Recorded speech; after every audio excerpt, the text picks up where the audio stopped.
What's going on, guys? It's Cimoooooooo. So today I'm posing the question, should you buy Infinity Chasers? Now, Infinity Chasers is one of those deck building sets that we get every now and then that can sometimes lead to incredibly powerful archetypes being released into the metagame.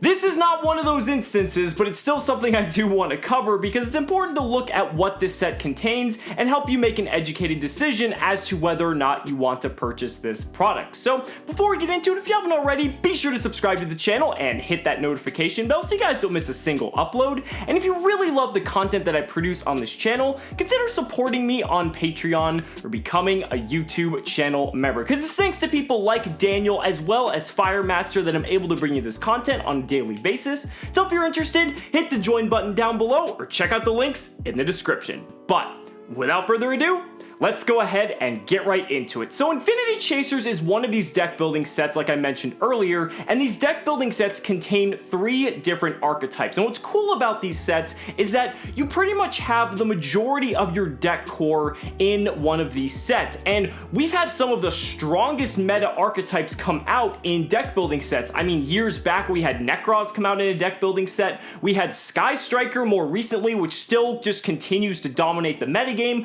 We've had some more like mid-tier archetypes like stuff like Prank Kids and like Ritual Beasts come out in deck building sets, and then we've had a lot of bad archetypes come out in deck building sets as well. And I feel like Infinity Chasers is going to be one of the more lackluster sets, but let's go ahead and cover everything the set contains. So starting off, we have the 3 different archetypes. We have Infinitrack, we have the Witchcrafter, and then we also have the Evil Eye. So kicking things off with Infinitrack. Infinitrack is a Earth Machine XYZ/Link focused archetype that's actually a combo deck, and basically it's kind of just focused on pumping out high level Xyz monsters. This is kind of going to sound very reminiscent to something like Trains, but it kind of is a little bit more cohesive since you're getting like all the components at once. Some people have tried to like mix them with Trains, and there are actually some Train reprints in the set that kind of is just supposed to like flavor synergize with the rest of the archetype. But what is what it is a very interesting archetype at that. The archetype, like on paper,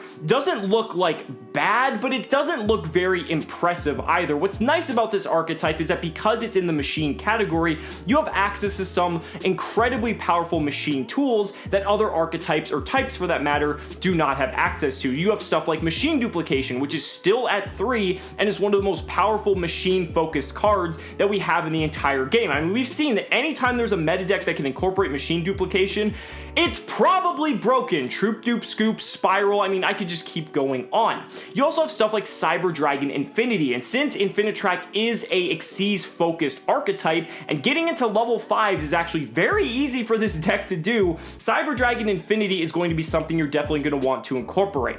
Another card that we actually do not yet have here in the TCG, but the OCG does, is Cyber Dragon Master, which is also another card you can incorporate into this deck to help just fuel a lot of combo plays. There's a lot of just really different ways you can take the deck, and you can throw a ton of different extenders into it, but the boards you end on aren't really like anything that menacing. Like again, you can end on something like an Infinity and have a bunch of other cards on the field, like you can go into Gear Gig and X and all these other cool Infinitrack Xyz monsters. They even have a boss monster that has like 4,000 attack and is immune to like all other monster effects except like Xyz monsters, I think. But like the amount you have to commit into that, and the fact that it can still be hit by spell and trap removal, that just makes the card seem incredibly lackluster. So while the deck has like potential to be somewhat of a combo deck, I think it's just too fair. You know, when it comes to coming from a competitive standpoint, we need to have archetypes that kind of do things a little bit more unfair than other decks that kind of just push them to the top. And I don't really think Infinitrack is there at the moment,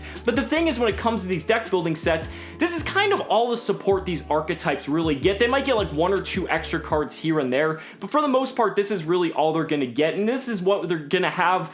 I'm not really too optimistic about it, but I think the design is pretty cool. The artwork's pretty nice as well, and that is pretty much kind of just the overall summation for Infinitrack.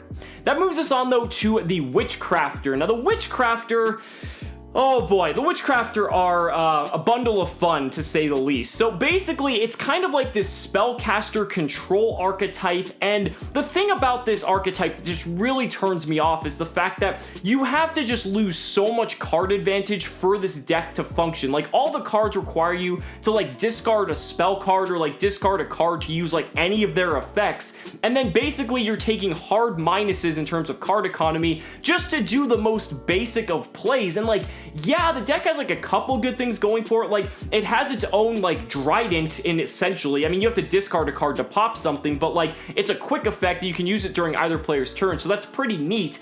But the other thing is you have cards in their archetype that are like a Searcher spell and like a Monster Reborn that pretty much just summon anything either from the graveyard or search anything in the deck, and you can keep adding them back to your hand from the graveyard. But the problem is, if you use it in the same turn, you can't add it back from the graveyard. It's one or the other. So if you use the Monster Reborn, let's say one turn, you have to wait till the end phase of your next turn to add it back to your hand, which means then you have to wait till the following turn to use that card again. And maybe that's like a balancing mechanic for the archetype, I don't know. But realistically, it's just super lackluster. Like, again, yeah, it has a Trident, but like, that's not really enough to justify playing this deck. People are still experimenting with it, but I really don't think this deck has any potential whatsoever. Maybe I'm completely wrong, but this archetype just really falls short in a lot of ways, and is probably the weakest of the three archetypes in my opinion. But that brings us on to the third and final archetype of Infinity Chasers, Evil Eye. Now, I did an entire video covering Evil Eye more in depth, since it was the first archetype that we had a comprehensive breakdown of all the different cards we were going to receive. So if you want to check out that video, I'll have it right here for you to look at. But the thing is, when it comes to Evil Eye, in short, it's an archetype that pretty much relies on a single equip spell that kind of helps enable all the rest of the archetype to be as powerful as it is. Now, basically, all the monsters have their own effects, but then if you control this particular equip spell, it pretty much enables you to do additional things, and that's like kind of where you get into the more like unfair potential aspects of the deck. But the big glaring problem with this deck, and any deck we've seen in the past that relies on like a single equip spell being on the field, is that this equip spell does not really have like any sort of built-in protection, and it really just doesn't have any way to keep itself on the field or like keep recurring itself to the field easy enough to make sure that these Evil Eye monsters are going to trigger all of their effects. Even with that, like, even if it just was like the perfect equip spell, the archetype isn't like that powerful. Like, the cards are like decent, but they're only decent when you have the equip spell, and then if you don't, it's kind of like you're just playing a very subpar deck. Now, the one thing I will say, and this is something they've been toying with in the OCG so far, is that there is some potential synergy with artifacts, because when you have particular cards with the equip spell, they actually require you to pop your own cards, which means that you can set an artifact, the next standby phase rolls around, which triggers the mandatory effect to pop your own card, pop your own artifact. Let's say it's something like Artifact Scythe. Oh look, you summon a Scythe out, and now your opponent can't summon from the extra deck. So there is this little potential niche that this could be in a competitive meta, but realistically, I don't think that's too likely to happen, but it is just some food for thought. I just think the Evil Eye, again, is going to fall short, at least from a competitive standpoint, solely because of the fact that it relies on this equip spell, and that is so susceptible to spell and trap removal, or just any sort of removal in general, and it doesn't have a way to either protect itself or keep it on the field consistently enough to keep all of these Evil Eye monsters having all of their powerful abilities. There are some other cards in Infinity Chasers, though. As always, there is going to be stuff like Reprints and other cards to supplement the other three archetypes that are in the set, but pretty much all the cards here are just like cards we either don't need reprints for, or cards that have already been reprinted into oblivion. The most notable reprints include Mythical Beast Jackal King, which was like kind of hitting like the $20 mark because it's been seeing a lot of play in Pendulum, which does still see competitive play to this day, so now it's going to be much more easy for you to acquire that.